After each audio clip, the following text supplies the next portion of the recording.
There we go. All right, perfect. Welcome to Red Cell Review. Hey, Lou, what's up? Doing all right there, Mr. Wayne Noon. How are you? I'm doing great, and I cannot wait to get into Def Leppard once again. Part 3. Yes. Part 3. Yeah, part 3. This is part 3. Yes, you're right. It's been I so lost long count. since we did the other episodes, so. Yes, to you it's a day, but to us it's been months. Very true. And then today we are going to start with the album Slang. Oh my God. Yeah, Slang. Although, I will say, I mean, when this was released 1996.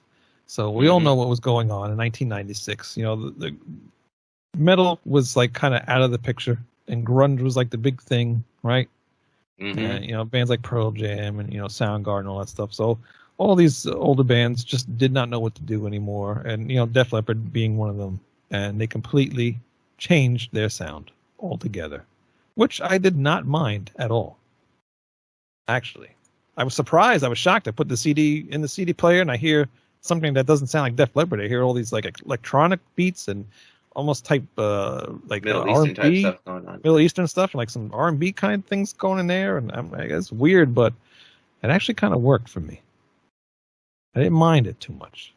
I thought it was an interesting trend of bands that came in from the late 70s and during the entire 80s.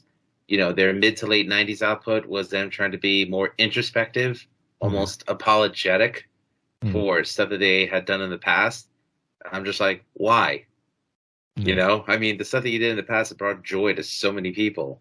Right. You know, not gonna lie, you know, like unlike bands like the Scorpions who had Eye to Eye, or Dokken who had Shadow Life, Slang actually sold 1 million copies, so they weren't hurting. Like the fan base was still there, but you know, a big drastic change from the glory years of Def Leppard. I mean, this is probably one album that doesn't sound like, well, anything that they've ever released, but there are some good songs on this. There are some good songs, and the polished sound of like Hysteria and even Adrenalize, that's completely gone. Everything is so stripped down and very organic sounding. Kind of. I would say this album definitely sounds more compressed and over. It does still sound overproduced, especially And I don't hear that. I feel it's very underproduced. And I actually, from reading, I think because I have the box sets, and I think they even said it in there. It's very underproduced. Well, it definitely sounds compressed. But I will say this though, I prefer the rough mixes of the songs to the ones that actually came out on the record. Really? Yeah, I just thought that the rough mixes actually had a more grittier sound to them, and I enjoyed it more. Yeah. But there are some standout tracks on this. There are. You want to go first? Sure. So I actually have notes written for all the songs. All right. So Truth, you know, interesting. There's a lot of 90s trappings in this, but a good opening track nonetheless. Turn to Dust, so far so good. Slang. This is 90s to a fault. Yes. This song is 90s to a fault. I wrote, all that's missing is girls in silver mini skirts and platform open-toed shoes and dudes with silver baggy pants and frosted tips. That's how 90s this song is. All I Want Is Everything. Kind of a boring song, but I like the chorus. This is my problem with a lot of songs from the 90s. It seems like a lot of it is too introspective for its own good. And I think it suffers from a lot of late 90s output from some of the leading bands of the years that I just mentioned. Almost apologetic in a way, like, I'm sorry for giving you a good time. Here's a song that shows, hey, I could be deep too. But it just comes off as ingenuine. Work It Out, third favorite song on the album. I actually love this. And I remember my brother taped the performance of it when they were on the Tonight Show with Jay Leno. Because he knew I was a Def Leppard fan. He was too, you know, especially the Pyromania era. And I'm watching it, I'm like, doesn't sound like anything they've done, but it's good. No. You know, like this is them going U2-ish almost, but it worked. Yep. Breathe a Sigh would work better if it was performed by an R&B singer. Not a bad song, but I don't like it performed by Def Leppard. Deliver Me. Now, this is my second favorite song on the album. This is a rocking song that I wish they would still play in the set list. Gift of Flesh, I like the demo version better. It sounds like, hey, we're 90s. Hey, we're crazy. Hey, we're edgy. To me, I just think, hey, it's phooey. Blood Runs Cold, this is my favorite song on the album. Their tribute to their fallen comrade, their brother, Steve Clark. Where Does Love Go Where It Dies? This I like, a decent ballad. And Pearl of Euphoria, I thought it was actually rather epic and a good choice for a closing track. Yeah, that's a very good ender for an album. The other thing, too, I want to mention is that took me by surprise, and I mentioned just on the other show that we just did, drum rolls. Is that like egg rolls or spring rolls?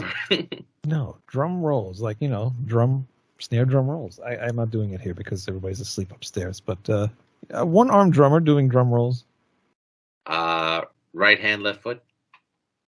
I really want to know how they got the drum rolls. I mean, I know, it's all computerized stuff, but why? But he did use an acoustic kit on this album, though, didn't he? Supposedly, he did. I think it was probably like, yeah. It sounds like an acoustic kit, so yeah, I would imagine it is an acoustic kit. But still, I don't know how he did the drum rolls, and I want to know. Rick Allen is open to doing interviews with podcasts, so it'd be cool to have him on. It would. I did not know that. I wonder how easy is he to get a hold of. I just saw him on that the Metal Voice, Jimmy K's podcast, and Jimmy, great job interviewing him. All right, so maybe I'll have to get in touch with him. Mm-hmm. Because Def Leppard. We probably talked about this when we started the show. It's the band that started it all for me. So. To actually talk to somebody from Def Leppard would be awesome. And still there's still one of the very few bands that are still around today that pretty much have all the same members in it. The main three. The main three. Yeah. The bulk of the band. It's Joe Elliott and Rick Savage and Rick Allen have been there since On Through the Night. Sav and Elliott the longest. They had Rick Allen replaced Tony Kenning. He was the original drummer. Then Frank Noon played drums on the Def Leppard EP, but he was just a fill-in member. Yeah. And that stuff don't count to me. It counts when the first album was out. Fine, On Through the Night. And yes, Pete Willis kicked out because of a slight case of alcoholism. Steve Clark, a slight case of death. And, but we miss you, Steve. Yeah. That was a very sad day, but and mentioning Steven and his replacement was Vivian Campbell, and knowing that he came from Dio, and this is finally his first album that he can actually, show what he can do on. First official album that he performed on every song through, yes. Right, and I was kind of excited because, all right, he was on Dio, so he did a lot of really good stuff on Dio's albums, and I was hoping maybe Def Leppard got a little bit heavier, but then when I heard this, I'm like, no, what? What happened? I don't know what happened. He does some cool guitar tricks, though. I'll give him that. Right. During the song "Work It Out," he does this really cool, very fast, usage of his volume knob to give it like that tremolo effect. Yeah. And live, he pulled it off every time. Yeah. Definitely a great guitar player. I love Vivian Campbell's playing and his songwriting. Yeah. I mean, everybody in the band obviously is very competent in what they do. It's just. Mm-hmm. I mean, getting to this album and the way it sounds, it was a shock. But again, I like the album. I don't think it's that bad. There are songs that I like. I like Truth. Work It Out is a really cool song. Deliver Me is cool. Gift of Flesh, you don't like it. I don't know why you don't like that song. I like the demo version better. I know. I had to listen to the demo one again. I do have the... it is available on iTunes. And I have it. I looked the box. Right. And hold on. What is it called on here? Oh, Black Train. Okay, all right. And Pearl of Euphoria, we both like that song. A great ending to the album. That's a very dark song. Just it's very slow. Just the way they like end it. It's got the drums have that like Led Zeppelin song When the Levee Breaks. How that has like that very echoey drum sound, and that really reminds me of that. And very reverb heavy. Yeah. Songs I hate though. We both agree on Slang. This has to be the worst Def Leppard song ever, It makes me cringe so much. Just the lyrics alone. Oh, we haven't even gotten to Euphoria yet, but okay. Oh my God. Yeah, well, we'll get to that. But just the lyrics, I don't want to get my hands dirty. I just want to get soaking wet. It just makes me cringe. It's terrible. I can't even listen to this song. It's embarrassing. If that was their idea of being cheeky, oh God! bad form. And all I can see is Phil Collins with no shirt on when I hear that line too, because he's constantly showing his body off, and I can just see him. He wrote this song or something. And did he write that song? He probably did. I didn't look into it that deep, so I don't know. It was Phil Collins and Joe Elliott. There you go. So yeah. Yes, Phil, you don't need to remind us that you're a 63-year-old vegan with a freaking, with an 8-pack abs. We don't need to remind us constantly. Yeah, please. I don't need to keep seeing that. But yeah, I hate that song. And All I Want Is Everything, Breathing a Sigh, and Blood Runs Cold, Where Does Love Go When It Dies? All just boring Bon Jovi songs. Really, you didn't give Blood Runs Cold a pass because it was a touching tribute to Steve. Although I thought White Lightning was a better tribute to Steve. I did like Blood Runs Cold. Way better tribute to Steve because that sounded like a Steve song. But yeah, Blood Runs Cold. No, I don't like that. Too much sappy shit on here, And even the first, not the first song, the second song I didn't even mention, Turn to Dust. That song's okay. I don't neither like it or hate it. It's just, it's there. It's just there. So, but all in all, I don't think the album's that bad, even though I don't like that many songs off it. I enjoy the sound. I enjoy that they tried something new. I think that was cool of them to, venture out of their norm and see what would happen, And I wouldn't have minded to hear them do another album like this, but, they didn't. So it is what it is. But again, it's not a terrible album, and I do enjoy it. The songs that I do enjoy. What I thought was interesting was with the reissue, like they actually had a couple of B-sides from the Euphoria album on it. I was like, how did that work out? Yeah. Well, they probably had, stuff written. Well, when we get to Euphoria, there's a lot of songs on there that I think were older songs too. But possibly. Yeah. The strangest thing about this album though was the tour. Like I know that they came this way to Long Island. They played Jones Beach in July of '96. The opening act was Tripping Daisy. Now, I don't know if you remember them, but they had a song. They had a song on the radio called "I Got a Girl," and the lead singer ended up forming the Polyphonic Spree. So I just thought it was weird that, I could see why Def Leppard decided that it was, and it was probably the last time that they ever did something like this. But they took a modern rock band on tour with them. Because I don't remember anything about the Euphoria tour. I didn't see it because they came to the States in 2000. I was in Greece that summer. From 2002, 2003 on, that's when they started touring with, heritage artists and heritage acts, starting with Ricky Warwick, formerly of the Almighty, who's currently in Black Star Riders and Thin Lizzy. And then 2005, that's when they started their summer tours with classic bands. They did, Bryan Adams one year. The next year was Journey. Then was REO, Speedwagon. They basically tour with bands of the 70s and 80s. So they kind of stick to their wheelhouse in that regard. Right. So Tripping Daisy was the last modern band that they took on tour with them.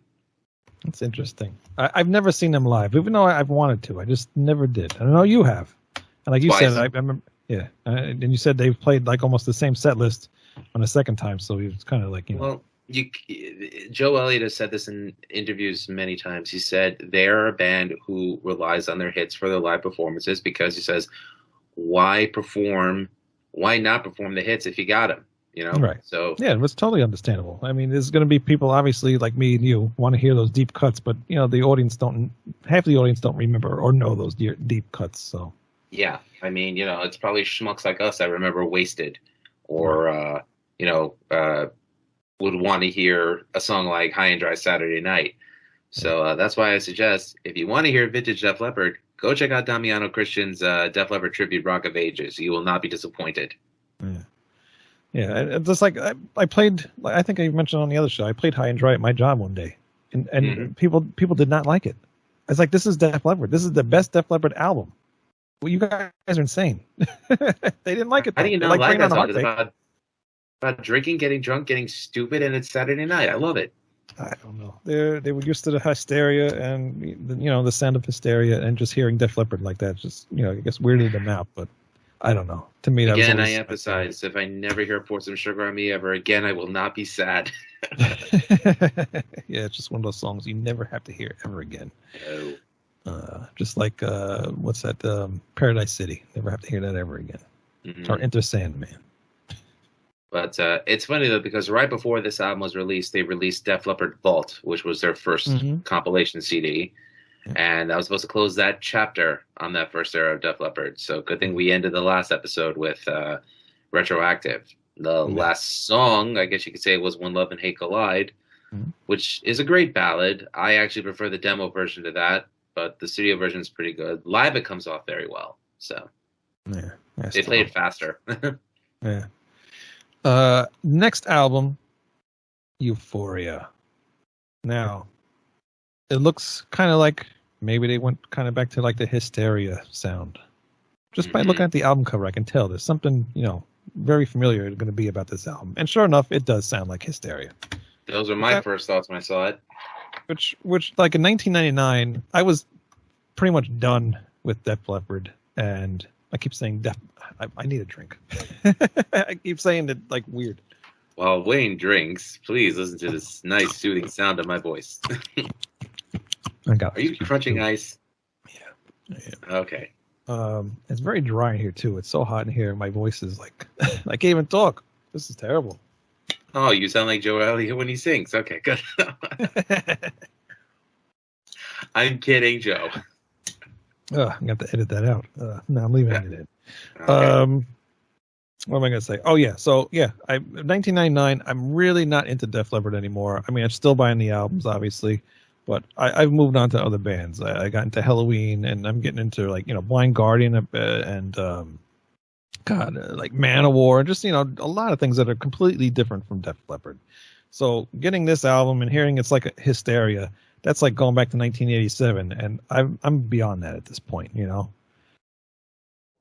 Yeah, in 99, by that point, I was listening to Typo Negative and Fear Factory, and that was the year that Slipknot came out with their first album. The biggest rock bands, I guess you could say at the time, were Korn, Limp Bizkit, Rage Against the Machine, Deftones, so it's easy to say why we would have dismissed Euphoria when it came out. Mm-hmm. However, don't underestimate a band who knows how to craft good quality pop songs. Right. And they did do that. I actually do enjoy this album.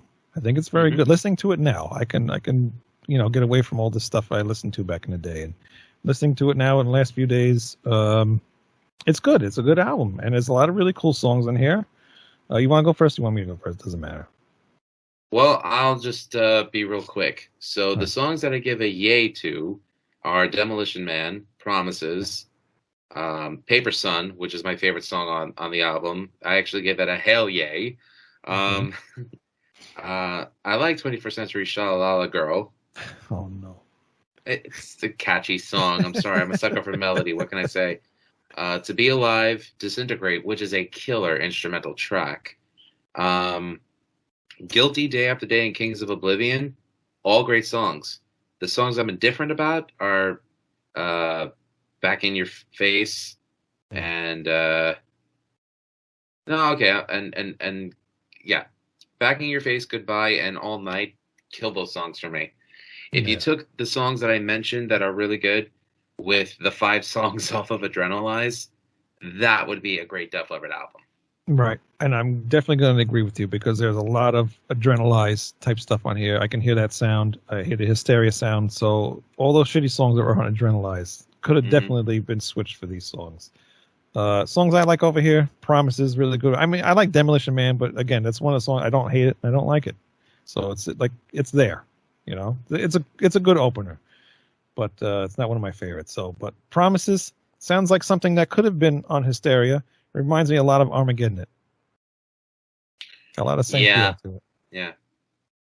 Yeah. Paper Sun reminds me a lot of White Lightning from Adrenalize. Yeah, it's a pretty deep song, but I don't know, everything about it I love. I mean, White Lightning was my favorite song on Adrenaline, so I guess it makes sense why I would think Paper Sun's my favorite song on this. Yeah, there's a lot of similarities between that and those two songs. Guilty, a decent Hysteria type song again. Mm-hmm. Day After Day reminds me of a slower version of Mirror Mirror. I could see that. Yeah, I was listening to that today. And I'm like, damn, that sounds so familiar. What is that? Mirror Mirror. Kings of Oblivion. Don't really have much to say about it, but it's another good ender to the album. Very similar to the last album. What was that song on the last? A Pearl of Euphoria. Like kind of slow, good way to end. Songs I don't like. Back in Your Face. Yes. Sounds like Slang Part 2. Yeah. Goodbye. The ballads just keep getting worse. All Night. Slang Part 3.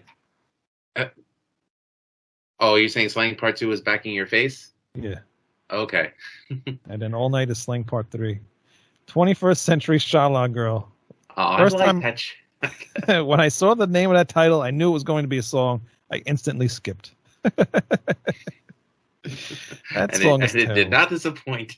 No, it did not. Oh God, Sha-la-la. If I see anything that says Sha-la-la, I'm done. I'm not gonna listen to it. What about Thin Lizzy's Sha-la-la? I probably don't like that song either. No, I don't think I do. Killer Brian Downey drum riff in there though. I gotta listen to that again. Oh, okay. I know it. It's on. It's here. It's here. It's right here. It's on Nightlife, I think.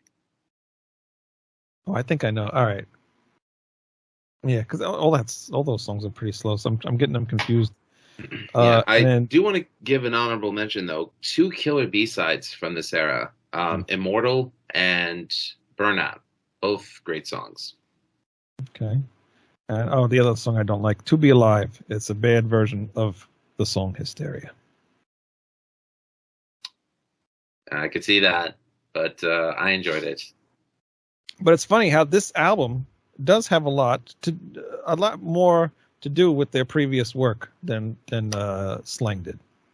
They went back. They're back with Mutt Lang on here, as you can hear. But they did a lot of stuff that they've done before, and a lot of it seems like maybe a little bit too rehashed. But this is the style that they're good at doing, and I think this album's pretty decent. Well, Mutt Lang had some success in The Pasture Alone with his wife Shania Twain. Yep. So, he's making hits with her and he's hitting that. Let's get him back. Yep. Yeah, why not? I mean, that's who gave them their biggest hits, so why not get back? So, yeah, Euphoria is not a bad album. I'm not going to say it's terrible. It's listenable. It's got some listenable songs. And there is a bootleg of their tour in Japan from this era. And I would even say that, there's also a bunch of bootlegs from the Slang era, too. This lineup sounds really good live. I have to admit it. Rick Allen, Rick Savage, Joe Elliott, Phil Collen, and Vivian Campbell, they sound very cohesive as a live unit. So I do recommend people go see them in concert. Check out their shows from South Africa and Singapore on the Slang show. Their concert from Japan during the Euphoria tour. I mean, they played 3 seconds of Wasted, and the Japanese fans, who are normally very hey, they went crazy. And for the encore, Joe Elliott said, because we played 3 seconds of the song and it got too much of a reaction, we're actually going to play the fucking song. So they did it, and let me tell you, Steve is smiling in heaven because Vivian killed that solo. He did such a great job. Yeah. I just wish they would do some more of that stuff. But actually, I think the Vegas show that they did, a lot of the older songs are in there too. I have the Viva Hysteria tour, you mean? Yeah. They pulled out all the stuff. I mean, for God's sakes, they pulled out "Good Morning Freedom," which was the B-side to "Hello America." Right. So that's a pretty good live album. But Euphoria is pretty good. Slang's okay.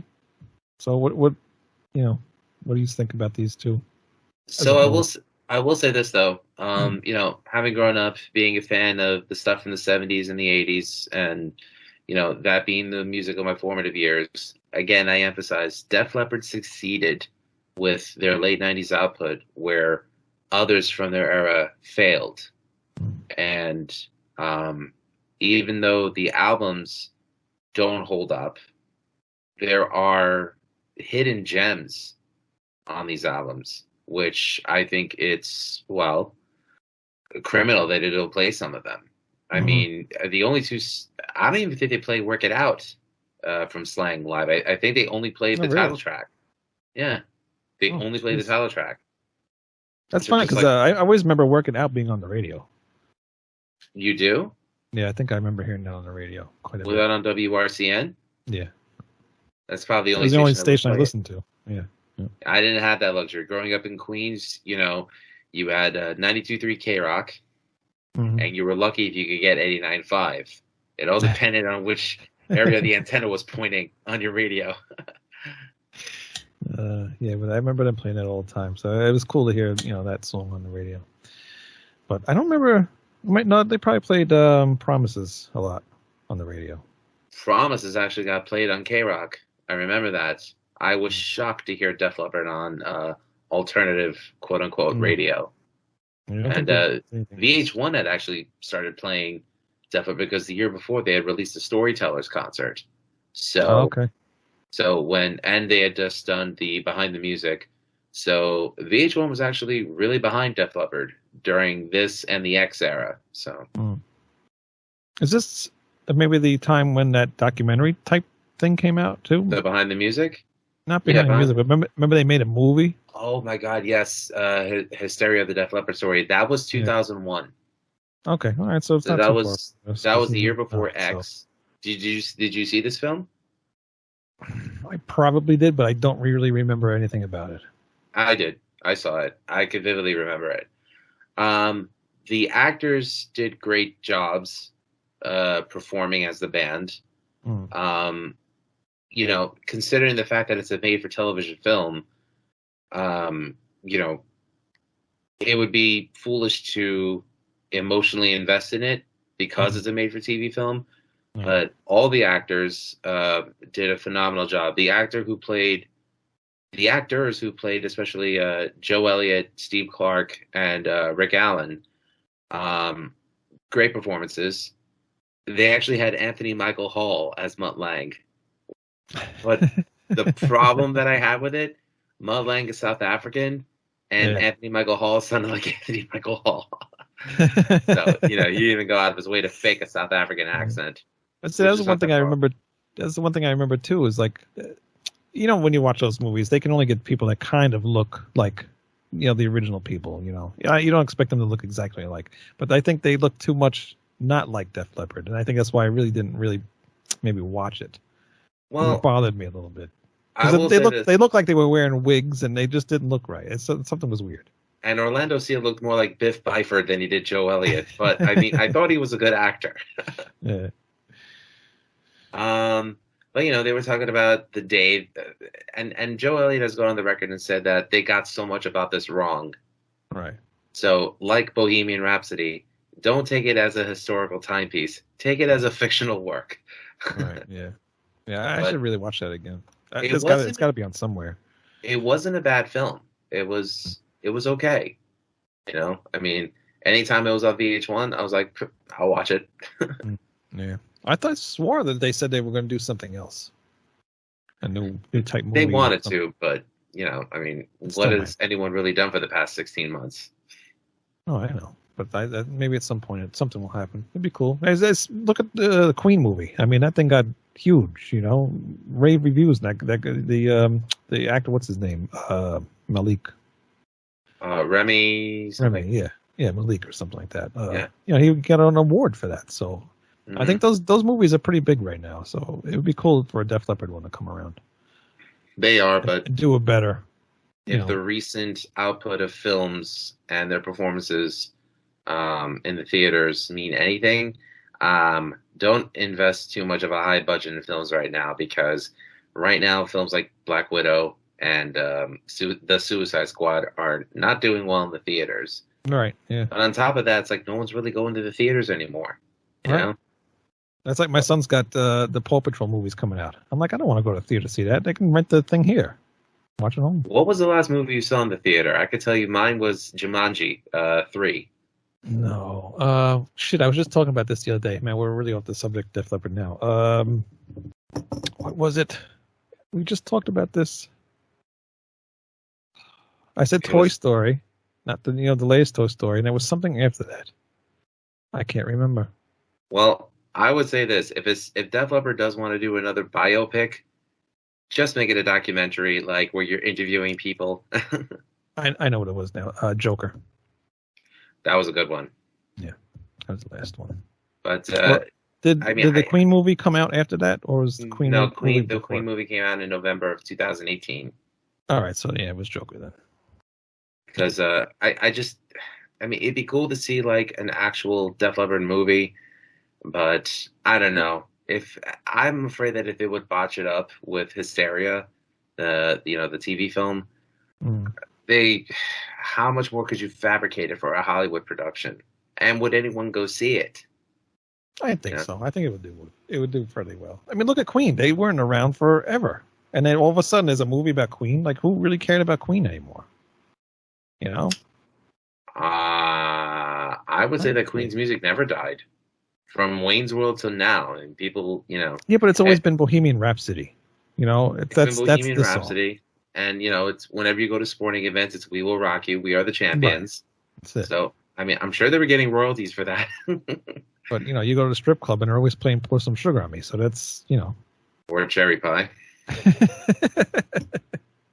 Personally, I could do without either or. Yeah, exactly. But, all right, well, that's it for this one. And then we'll be back next time with the next 2 albums. We were going to do 3, but, we'll just stick with these 2. That's good. Yeah. So next episode, we will be discussing X and Yeah. And Yeah. So that's funny. We started with Hysteria. Then we went to...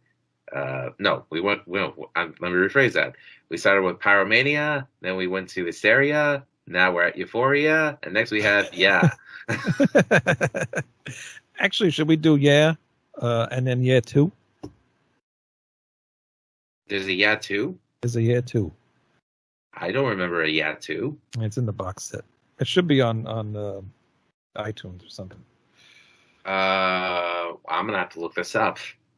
Yeah, I honestly did not listen to it yet myself, so I don't even know what I'm in store for. Maybe we will. Yeah, I think we... Or even if you tell me what the songs are, I'll just find them on YouTube or something. Yeah, I'll figure it out. Alrighty then. All right, that's it for this episode of Def Leppard. We will see you guys on Red Sound Review. Lou, where can we find your Music is Life podcast? Oh, you could always find it at musicislifepodcast.com. And as always, I'm spreading the good word of ratsaureview.com. That's right, ratsaureview.com. And please check out our friends at Mog Records at Mog Records 666 on Instagram. And I think it's on Twitter too. Or maybe it's Facebook. Either or. They're on there. Just look it up and you'll find them. Go do that. ratsoundreview.com, musicislife.podcast.com, and we will see you guys next time. Toodaloo. Cheerio.